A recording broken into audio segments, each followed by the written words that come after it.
I had never been the type to be suspicious.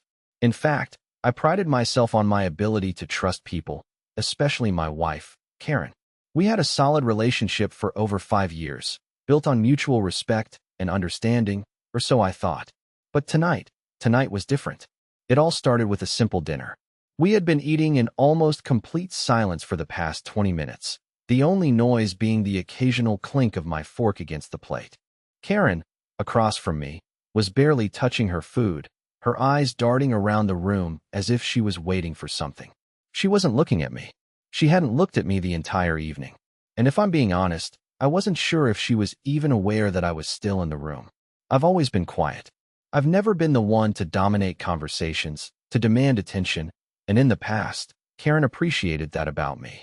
She would often say how refreshing it was to have someone who wasn't constantly talking. But tonight, I noticed something that I hadn't before. She was avoiding me. I don't know why, but it clicked. I had a sudden, inexplicable feeling that I couldn't shake. Something was off. It wasn't a specific action or word, but the way she fidgeted with her phone under the table. The way she seemed to glance over her shoulder every few seconds, like she was expecting someone. And when I caught her looking at her phone and quickly hiding it when I made eye contact, something inside me snapped. It wasn't just my imagination. I knew. Karen, I said quietly, breaking the silence. She didn't respond. Karen. This time, my voice was firmer. She looked up, startled, as if she had forgotten I was sitting there. What's up? She asked, trying to sound casual, but her voice was tight. I stared at her, waiting. I wasn't going to speak until she looked me in the eyes, and after a few moments, she finally did. Why are you so distant tonight? I asked. You've barely said a word, and when you do, it's like I'm invisible to you. She shifted uncomfortably in her seat. Her eyes flickered toward her phone again, but this time, she didn't pick it up.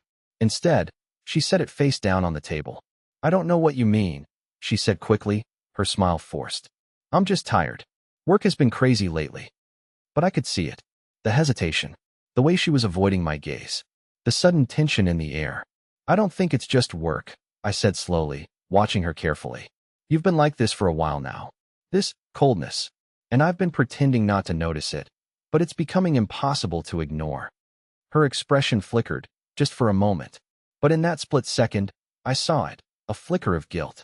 She wasn't a good liar, but I had always ignored the signs before. Now, I couldn't pretend anymore. She opened her mouth to speak, but I held up my hand, cutting her off. No, I've been quiet for too long. I've been letting this go, letting you go. But I need to know what's going on. Karen, what's happening? Her eyes widened for a brief moment, and I could see her scrambling for an answer. But I wasn't buying it anymore. You're not the same person anymore, I said, my voice low, almost a whisper. And I don't know who you've been talking to, but I can see it. I know something's been going on, and I'm done pretending I don't see it. She looked away then, out the window, as if trying to gather herself. Dennis, she started, but her voice cracked, and I could tell she was fighting back something. Fear, guilt, shame, maybe all three. But I wasn't going to let her off the hook. Not this time. You've been avoiding me. You've been hiding things from me. And I'm not going to sit here and pretend like everything's fine. I said, my voice gaining strength with every word. Who is it, Karen? Her face went pale, her lips trembling as she looked back at me. But she didn't say a word. And then, I knew. I didn't need her to confirm it. I could feel it in my chest, the cold weight of the truth settling deep within me. I wasn't sure what came next, but I knew this dinner, this moment, marked the beginning of something much bigger. Something that would change everything. The silence between us wasn't just uncomfortable anymore. It was the calm before the storm. The silence in the room grew unbearable. Karen's eyes darted between me and the half-finished meal on the table, her fingers nervously tracing the edge of her glass. She wasn't even looking at her food anymore. She was just pretending to eat, hoping the moment would pass. But it wouldn't. I wasn't going to let it slide this time. I leaned forward, my elbows on the table, and met her gaze. I wasn't angry, not yet, but I felt something building inside me, something darker than I'd ever felt before. This wasn't just about her being distant anymore. This was about the trust that had started to erode, bit by bit, and now I was staring at the wreckage of what was once a solid foundation. Karen, I said, keeping my voice calm, you've been lying to me. For how long, huh? A few months? A year? My heart started to race as I spoke, the words slipping out before I could stop them. You think I haven't noticed? You think I haven't felt the distance between us growing? Her face went pale, but she tried to hide it behind a forced smile. Dennis, you're overreacting. It's just work, really. It's been stressful, and I haven't had time to focus on anything else. She let out a small, nervous laugh, but it sounded hollow. I couldn't take it. I knew she was lying. I'd known for weeks, but I had buried it under the weight of my own doubts, my insecurities. I had convinced myself that it was all in my head, but it wasn't. I could see it now, clear as day. I sat back in my chair, folding my arms across my chest. It's not just work, Karen, I said quietly, my voice a low growl now. It's the late nights, the strange texts, the phone calls that you always end up taking in another room. You think I'm too stupid to notice? Her lips parted, but no words came out. The room seemed to shrink around us, the air thick with the tension that had been building for so long. I could see the fear in her eyes, but I didn't feel sympathy. I felt something else, something sharper, colder. I know about Jack, I added, and the name seemed to hang in the air like a dagger. The friend you've been talking to at work. The one you've been meeting up with. The one you've been texting late at night. At that, she finally broke. Her hands trembled, and she reached for her phone, but I was too quick. Before she could grab it, I snatched it from the table. She didn't fight me. She didn't even try to stop me. You don't get to lie to me anymore, I said, my voice colder than I intended. I unlocked her phone, scrolling through the messages that I knew would be there, the messages I had only seen glimpses of in passing. Her face went white as I swiped through text after text, each one more intimate than the last. What is this, Karen? Can't wait to see you tonight. You looked amazing at the meeting today. Tell me, because I really want to hear how you explain this. She didn't speak for a long time. The words caught in her throat, her eyes brimming with tears. She opened her mouth, but nothing came out. She looked at me like she was seeing a stranger. But I wasn't a stranger. I was her husband, and this was my house, my life, my heart. I never wanted it to go this far, she whispered finally, her voice shaking. It just happened, and I'm sorry. I didn't mean to hurt you, Dennis. Her words hit me like a punch to the gut. For a moment, I thought I might fall apart. But I didn't. I couldn't. I couldn't let her see how much this was tearing me up inside. I couldn't let her know that, deep down, I had always feared this moment. The moment when I'd have to face the truth. The truth. I asked, my voice rising. Is that what you call this? After everything? You really think I'm supposed to just accept this and move on? She shook her head, tears streaming down her face. No. I don't expect you to forgive me. I don't even deserve your forgiveness. Her voice cracked as she spoke. But it's not what you think. I didn't want to fall for him. It just happened. I don't know what's wrong with me. I stood up, pacing back and forth in the small kitchen, trying to make sense of the words she had just said. She was apologizing, but I wasn't sure if I could believe any of it. She had been so careful, so sneaky, that I wasn't sure what was real anymore. I thought I knew her, but now I wasn't sure of anything. You don't know what's wrong with you? I repeated, my voice thick with disbelief. You've been lying to me for months, Karen. And now you want to pretend it's just some mistake? That you didn't mean to hurt me? You don't get to play the victim here. I could feel the anger rising inside me, hot and bitter. I wasn't sure what I was even angry at anymore. The betrayal, the lies, the fact that I had spent so long turning a blind eye to all of it. I had allowed myself to believe that everything was fine, that we were fine. But we weren't. The silence in the room was deafening. I looked at Karen, really looked at her, and for the first time in a long time, I didn't recognize the person sitting across from me. This wasn't the woman I had married. This wasn't the woman who had vowed to love and cherish me. This was someone else, and I didn't know if I could ever look at her the same way again. I stepped back, running a hand through my hair. My mind was racing, trying to process everything that had just unfolded. There was so much I wanted to say, so much I needed to scream, but it was as if my own voice had left me. I could feel the weight of the moment pressing on my chest, my breath coming faster. And it wasn't just the betrayal. It was everything that had led up to this point. Karen sat there, her hands still trembling, her eyes never leaving mine. She didn't say anything, and I couldn't figure out whether she was waiting for me to say something, or if she had completely run out of explanations. I could feel my anger simmering beneath the surface, but I knew that if I let it out, it would consume me. You've had months to come clean, Karen. I finally said, my voice steadier now, though it carried a weight I couldn't hide. You've had time to be honest with me, and yet here we are. You let it go on like it was nothing, like I wouldn't notice. I shook my head, my frustration creeping in. And what's worse is that you still can't tell me the truth. The real truth. Her eyes filled with tears again, but this time, they didn't affect me. I'd seen the tears before, in the moments she thought I wasn't looking, and I had never been moved by them. But tonight, I saw them for what they were, nothing but empty. You think I wanted this? Karen's voice cracked as she spoke. You think I planned this? She stood up abruptly, the chair scraping harshly against the floor. I didn't want to hurt you, Dennis. I didn't mean for any of this to happen. I laughed bitterly, unable to stop myself. Didn't mean to hurt me? That's the part you choose to focus on. I walked around the kitchen, my footsteps echoing in the silence. You didn't mean to hurt me, but here we are, right? And you're still blaming me for not seeing it sooner.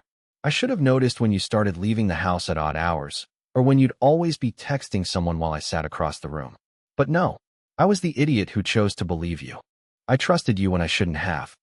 Karen took a step forward, reaching out, but I pulled away. She winced as though my action physically hurt her, but that didn't matter. Not now. Please, just let me explain. Explain?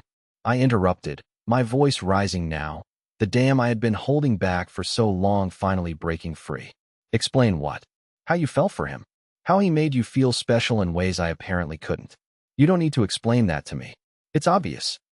She recoiled slightly, the sting of my words landing exactly where I wanted them to. It wasn't that I wanted to hurt her, though part of me did. It was just that I needed to hear her say it. I needed her to acknowledge the gravity of what she had done, and maybe even admit that she had never been fully committed to our marriage. She swallowed hard, her chest rising and falling rapidly. I never meant to fall in love with him, she whispered, her voice barely audible. It just happened. It's not something I planned, Dennis. It was never supposed to be this way. I paused, her words hanging in the air, and for a brief second, I almost felt sorry for her. But then the reality of it hit me. She wasn't sorry for what she had done. She was sorry for getting caught. She wasn't sorry for betraying me, for destroying the trust we had, for all the nights she spent with him instead of coming home to me. You don't get it, I said, my voice dangerously calm now. It's not about how it happened or when it happened. It's about the fact that you didn't care enough about me to stop it. You didn't care enough about our relationship to be honest. And that's something I can never get back. Karen's face twisted with emotion, and for a moment, I thought she might break down again. But then she steeled herself, wiped the tears from her face, and took a deep breath. I never wanted to hurt you. I swear, she said, her voice faltering slightly. I don't know what happened. It was just a mistake. It was the wrong thing to do. I felt my fists clench at my sides. A mistake. I repeated, my voice cold. You call this a mistake? A mistake is spilling coffee on your shirt or missing an appointment. What you've done goes far beyond that, Karen. This isn't a mistake. This is a betrayal. And that's something I don't think I can ever forget. She looked at me, as if waiting for some kind of sign, some hope that I would forgive her. But I had no more signs to give. I had no more hope to offer. The person sitting across from me was no longer the woman I married. She was a stranger, and I didn't know how to deal with her. I don't know if I can forgive you for this, I said, my words final. The truth was, I didn't want to forgive her. I wasn't ready to give her that power over me again. You've broken something in me, Karen. And I don't think you even realize how deep it goes. Her face fell, and for the first time that night, I saw something in her eyes that I had been waiting for. Regret. It was a fleeting moment, but it was there. The woman who had been so confident in her lies, who had been so certain of her choices, now seemed lost. I'm sorry, she whispered again, her voice barely audible. I didn't respond. I couldn't. There was nothing left to say. The air in the room felt thick and suffocating, and I could feel the weight of everything we had built, crumbling to the ground beneath us. This wasn't just about her infidelity. It was about the years of doubt, the moments of silence that I had overlooked, the things I had convinced myself weren't an issue when they clearly were. And for the first time, I realized that this marriage, this life we had shared, was gone. There was no going back from this. No matter how many times she apologized or how many tears she shed, the truth had already been laid bare between us. I stood up slowly, feeling a strange calmness wash over me. "I think you should go," I said, my voice low and steady. "I need some space to think." "We both do." Karen looked at me for a long moment, and I saw her struggle to say something. Anything that might change my mind. But I wasn't listening. I wasn't going to listen to her anymore. Without another word, I turned and walked out of the room, leaving her standing there, alone. The next few days passed in a haze. I kept my distance from Karen, but it wasn't just physical. It was something deeper, something unspoken. She would try to approach me, to offer apologies, but every time she spoke, the words felt hollow. I could hear the guilt in her voice, but it wasn't enough. She wasn't the woman I thought I knew anymore. She wasn't the woman I had trusted. I had spent so long trying to convince myself everything was fine, but now I was forced to confront the painful truth. It wasn't just the affair that hurt. It was the realization that the foundation of everything we had built was cracked beyond repair. At night, the house felt empty, even though she was still there. I could hear her moving around in the other room, but it felt as though there was a wall between us. A wall I couldn't break down, and one she seemed too afraid to try to scale. I had tried to fill the silence by keeping myself busy, working late, going for long drives, cleaning out the garage, but nothing could drown out the suffocating feeling that had settled over our home. Every time I passed her in the hallway, it was like we were two strangers sharing the same space. I would see her, but I couldn't look at her. I couldn't bring myself to make eye contact. It felt like if I did, everything would come crashing down all over again. So, I kept my head down, going through the motions of daily life, trying to pretend like I wasn't living in a broken version of the world. It was in the middle of one of those long, sleepless nights when the weight of it all finally hit me. I had been sitting in the living room, staring at the same spot on the wall for what felt like hours, when Karen came in, cautiously stepping into the room as if she was unsure whether she had permission to enter. She stood there for a moment, just watching me. Before she spoke, her voice soft and fragile. "Dennis, can we talk?" I didn't move. I didn't even acknowledge her at first. I wasn't sure if I was ready for another conversation that would only leave me feeling more hollow than before. But she didn't leave. She stood there, waiting for me to respond. Finally, I let out a slow breath and turned to face her, my eyes locking with hers. The pain was still there, but it wasn't just in my chest now. It had spread through me, coursing through my veins like poison. "Talk about what?" I asked, my voice flat, as though I wasn't sure if I still cared enough to feel anything. She looked down, wringing her hands in front of her. I know I've hurt you, and I can't take that back. I've been thinking about it nonstop. I know you don't trust me anymore, and I don't blame you. I don't deserve your trust. But I need you to understand, Dennis. It wasn't because I don't love you. It's just, I lost myself somewhere along the way." I shook my head. "That's not an explanation, Karen. You don't just lose yourself, you choose to do things. You chose to lie to me. You chose to keep things from me. You made that choice every single day." Her lips trembled, and for the first time in days, I saw something other than guilt in her eyes. It was fear, real fear, the fear of losing me for good. I could see the tears welling up in her eyes again, but I didn't reach out to comfort her. I couldn't. It wasn't my job anymore. Not after everything. "Dennis, I'm sorry," she whispered, her voice breaking. "I never wanted it to get this far. I never wanted to hurt you. I don't know how I got to this point. I was so focused on everything else that I stopped seeing what was right in front of me." I could feel the frustration building again, but I held it back, keeping my voice low and controlled. "That's the problem, Karen. You stopped seeing me. You stopped seeing us. You let yourself get lost in someone else, and now I'm supposed to just sit here and pretend like everything is okay?" She stepped closer, her hands outstretched as if to bridge the gap between us, but I took a step back. I couldn't let her in again, not yet. Not after what she had done. "I know I messed up," she said urgently. "But please, Dennis, I love you. I don't want to lose you."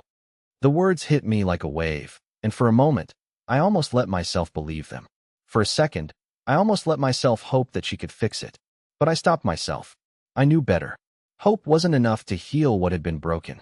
It wasn't enough to mend the trust that had been shattered. "I don't know if I can believe that anymore," I said quietly, my voice colder than I intended. "Love isn't enough when everything else falls apart. It doesn't just fix things. Not when you've already broken so much." She looked at me, her eyes filled with a mixture of guilt and despair, and I saw the truth in her face. She knew this was over, too. But neither of us were ready to face it. Not yet. Without saying anything more, she turned and walked away, leaving me sitting alone in the dimly lit room, the silence louder than ever. I wasn't sure how much longer I could keep pretending everything was fine, and I wasn't sure if I even wanted to anymore. The more I thought about it, the clearer it became. There was no way back. Not from here. The reality of our situation settled in, heavy and undeniable.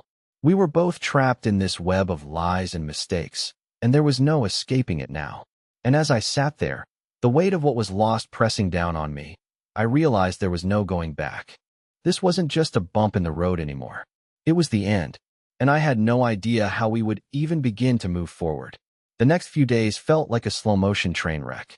Every moment spent with Karen only confirmed what I had known deep down all along. We were no longer the people we once were. Every glance, every word, every silence between us felt like a reminder of the irreparable distance that had grown between us. She was still here, physically, but emotionally, she was miles away. And I was suffocating in a life I didn't recognize anymore. I had tried to avoid her, tried to bury myself in work and routine, but it didn't matter. She was still there, and I could feel her presence in every corner of the house. It was as though we were both trapped in this charade, pretending to live in a reality that no longer existed. The hardest part was the silence. We hadn't had a real conversation in days. It was like we were both too afraid to speak, too afraid to acknowledge the depth of what had been broken. But then, one evening, she broke the silence. We were sitting at the dinner table, once again eating in near-complete silence, when she suddenly placed her fork down with a clink and looked up at me. "Dennis, we need to talk," she said quietly, her voice shaky. I didn't respond right away. I just kept eating, my jaw clenched. I had heard those words so many times in the past few days, and each time, they had left me feeling more empty than the last. What was there left to talk about? What could she possibly say now that hadn't already been said? But she was persistent. "Please," she added, her eyes pleading. "I can't keep living like this. I know I've destroyed everything, and I'm not asking you to forgive me. But I can't stand this silence. I need to know where we stand." I set my fork down slowly, wiping my mouth with the napkin. The air between us was thick, charged with so many unspoken words. I looked at her, and for the first time in days, I really looked at her. She had always been the strong one, the one who controlled the room with her presence. But now she looked small, vulnerable, a shell of the woman I had married. "What do you want from me, Karen?" I asked, my voice quieter than I meant it to be. "You've already said your piece. You've already apologized, but it's not enough. It's never going to be enough." She reached across the table, her hand trembling as she placed it on mine. I pulled it away without thinking. "Dennis, I'm not asking for forgiveness," she said, her voice breaking. "I'm asking for a chance to rebuild. I know it's not going to happen overnight, but I need you to know that I'm willing to do whatever it takes. I'll work for it. I'll earn your trust back." I stared at her hand for a moment before looking back into her eyes. It was hard to look at her, not because I was angry, but because I was afraid of what I might see. What if she was lying again? What if she had already moved on in her heart, and I was just too blind to see it? "Do you even know what you're asking?" I said, my voice rising slightly. "You think you can just snap your fingers, and everything will go back to the way it was? You think I can just forget everything? The lies? The betrayal? The way you've made me feel like I was invisible in my own life?" Her face went pale, and for a second, I thought she might cry again. But she didn't. She just sat there, waiting for me to continue, as if she was bracing herself for the truth. "Karen, I don't know what to tell you," I said, my voice steady now, though it was tinged with a sadness I couldn't hide. "I don't know if I can ever trust you again. And the truth is, I don't even know if I want to try." I watched as the words hit her like a physical blow. She recoiled, her face crumbling, and I could see the tears brimming in her eyes again. But I didn't reach for her. I couldn't. I couldn't give her that power over me anymore. "I know I've hurt you," she whispered, barely audible. "And I know you probably think I'm selfish for asking this, but I need you to know that I love you. I love you, Dennis. And I'm not ready to let go. Not yet." The words seemed to hang in the air between us, thick with desperation. She was still holding on to something. To me, to us, to the life we once had. And I could see it. I could feel it in the way she spoke, the way her voice cracked as she said those words. But no matter how much she loved me, it didn't change what had already been broken. I stood up suddenly, feeling the weight of the conversation pressing down on me. I don't know if I can keep doing this, Karen. I don't know if I can keep pretending like everything is okay when it's not. I don't know if I can keep pretending I don't see how much we've changed. I turned to leave, but before I could make it to the door, she stood up and blocked my way. Please, she begged, her voice frantic now. Please don't walk away. I can't lose you. Not like this. I stopped in my tracks, but I didn't turn around. I couldn't face her anymore.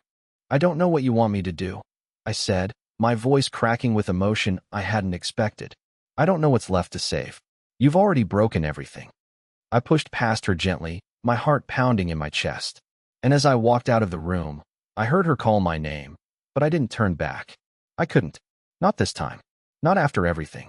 I spent the rest of the night in the garage, pacing back and forth, trying to make sense of everything that had happened. I wasn't sure what was worse, the fact that she had betrayed me, or the fact that I was still here, still caring enough to even consider trying to make it work. But there was no easy answer. There was no simple solution. All I knew was that, for the first time in years, I had to face the truth. We were at a breaking point, and nothing was ever going to be the same again. Days blurred into nights, and time seemed to stretch on endlessly. Each morning I woke up, my body heavy with the knowledge that nothing would ever be the same again. The house was filled with the remnants of what we used to have, but the warmth, the laughter, the sense of familiarity, all of it had been drained out. Now, all that remained was this deafening silence. Karen and I had become ghosts in each other's lives, walking around in the same space, but never truly present. She would try to talk to me, to offer an apology, but her words felt like echoes of a past that I wasn't sure I could return to. I found myself questioning everything. The moments I had once cherished, the nights I had once thought would last forever. Were they real? Or was I just blinded by the illusion of happiness we had created?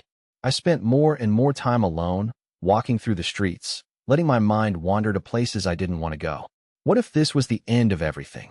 What if the woman I loved, the woman I had given my heart to, had already checked out long before the affair came to light? On the fourth day after our confrontation, I found myself sitting at the kitchen table, staring at my phone, unwilling to make the call I had been avoiding for days. I had convinced myself that everything could be salvaged, that if I gave it time, I might be able to forgive Karen, that we could rebuild what was broken. But now, as I sat there, the weight of it all pressed down on me. I could still feel the sting of her betrayal, and no amount of time would make that disappear. It was a scar that would never fully heal. I stared at the number on my screen, the one that belonged to my best friend, Chris. He had been there for me through everything, from the first moments of our marriage to the quiet struggles I had never shared with anyone else. But this time, I wasn't sure how to reach out. How do you explain to someone that the person you once loved, the person you trusted, had destroyed everything without a second thought? How do you even begin to process something like that? The betrayal wasn't just physical, it was emotional, psychological. It had chipped away at the foundation of everything we had built. I put the phone down with a sigh, and in that moment, I realized that I wasn't going to make that call. I wasn't ready to share this with anyone yet. I wasn't ready to face the reality of what was happening. That's when Karen walked in. She looked at me with those same eyes I had once adored. Eyes that now seemed so distant, so unfamiliar. She hesitated before sitting down across from me, her body language tense. I didn't want to look at her, but I couldn't help myself. There was something about the way she sat there, the way she studied me like I was some puzzle she couldn't solve, that made my chest tighten. "Dennis," she said softly, her voice breaking through the silence. "I know I've hurt you. I know you're angry with me. And I know I don't deserve any kind of forgiveness, but I need to talk to you. Please." I didn't respond right away. I wanted to. I wanted to yell, to scream, to tell her everything I had been feeling. But instead, I just nodded, silently giving her permission to continue. She took a deep breath, and for the first time in days, I saw her eyes well up with tears. "I don't expect you to believe me," she began, her voice shaking. "But I love you, Dennis. I've always loved you, and I don't know why I did what I did. I can't explain it. All I know is that I've made the biggest mistake of my life. I thought I could handle everything. I thought I could handle the stress, the pressure, but I didn't. and I did something that I'll regret for the rest of my life. And now I'm terrified that it's too late, that I've lost you for good." Her words hung in the air like a heavy fog. I wanted to believe her. I wanted to believe that she was truly sorry, that she hadn't meant to destroy everything we had. But the truth was, I didn't know what to believe anymore. I didn't know if I could ever trust her again. Her words were just that, words. They were empty, meaningless, because they couldn't erase the damage she had already done. She could apologize 1,000 times, but it wouldn't change the fact that she had chosen someone else over me. She had made the decision to betray me, and no amount of regret could undo that.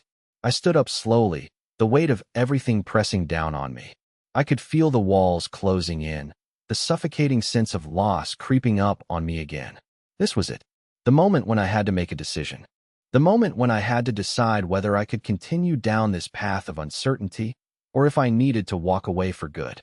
"I don't know if I can do this anymore, Karen," I said, my voice low and controlled. "I don't know if I can keep pretending like nothing happened.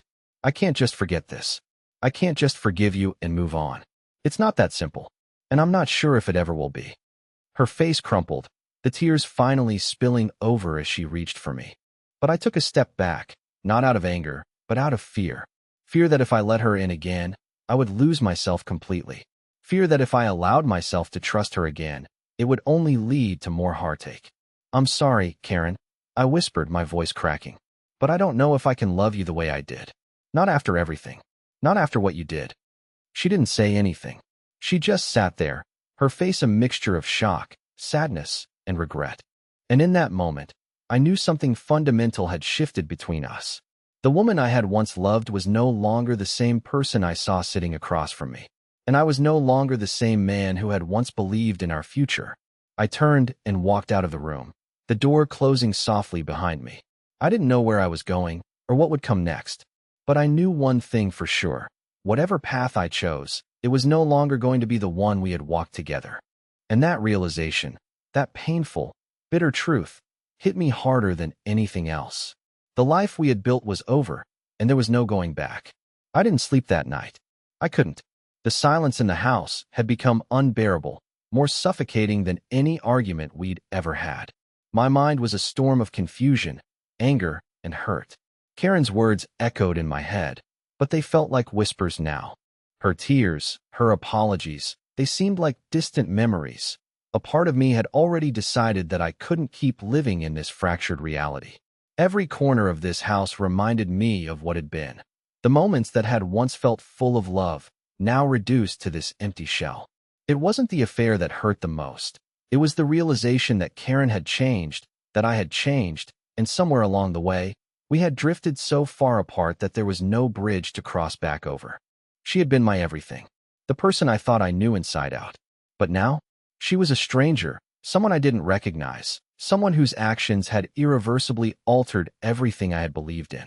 The next morning, I found myself standing in front of the coffee maker, my hands shaking as I poured the water into the machine. I was so exhausted, physically and emotionally, but I couldn't bring myself to sleep. Karen was still in bed when I woke up, and though I knew I should say something, I couldn't bring myself to go to her. What was there to say? She had already apologized, begged for my forgiveness, but none of it felt genuine. It felt like a last-ditch effort, as if she were trying to fix something that couldn't be fixed. I walked into the living room, the floorboards creaking under my weight as if the house itself was tired of holding the pieces of our broken relationship. The weight of everything sat heavily on me, and I found myself staring at the empty space where we used to share so much. The couch where we'd watch movies together, the kitchen table where we'd laugh about our day, the places that once felt warm with the echo of shared lives. They all felt hollow now. I heard the faint sound of her footsteps behind me, and I didn't turn around. I couldn't. I knew what she was going to say, and I didn't have the energy to hear it anymore. "Dennis, we need to talk," Karen said, her voice barely above a whisper. I stayed silent, my back to her. "What's there left to talk about, Karen?" I asked, the words coming out of my mouth like a sigh. I wasn't sure if I was tired from the sleepless night or from everything we'd been through, but my patience had worn thin. "I know you're angry with me," she said, her voice quivering slightly. "But I need you to understand that I never meant for things to go this far. I know I hurt you, and I'm sorry. but I'm asking for a chance to prove that I can make it right. I shook my head, the ache in my chest growing. You can't fix this, Karen. You can't just say sorry and make everything okay. It's not that simple. It wasn't just the affair, it's everything. It's the lies, the distance, the things you stopped doing, stopped caring about. How do I go back from that? How do I trust you when you've already shown me who you are? There was a long pause. I could feel her presence behind me, but I couldn't bring myself to turn and face her. My heart was racing, not from anger, but from a sense of dread that I had never felt before. I love you, Dennis, Karen said softly, stepping closer. And I know I've made a mess of everything, but I'm willing to do whatever it takes to fix it. I don't want to lose you. Her voice wavered, and for a split second, I felt something inside me crack. She wasn't just apologizing anymore. She was pleading. It wasn't just about making things right for her. It was about trying to salvage what we had, even if she knew deep down that it was already gone. I could see the vulnerability in her eyes now, the same eyes that had once been full of confidence and certainty, now clouded with regret and fear. I closed my eyes, exhaling slowly. The truth was, I wasn't sure if I wanted to fix it. I wasn't sure if I even could. I had spent so many years trying to be the good husband, the one who always put others first, who never caused trouble. But now I had to face a reality that I wasn't prepared for, a reality where I had to choose myself, choose what was best for me. Karen, I began, my voice quieter now, but steady. I don't think I can do this. I don't think I can go back to pretending that everything is fine. I've tried.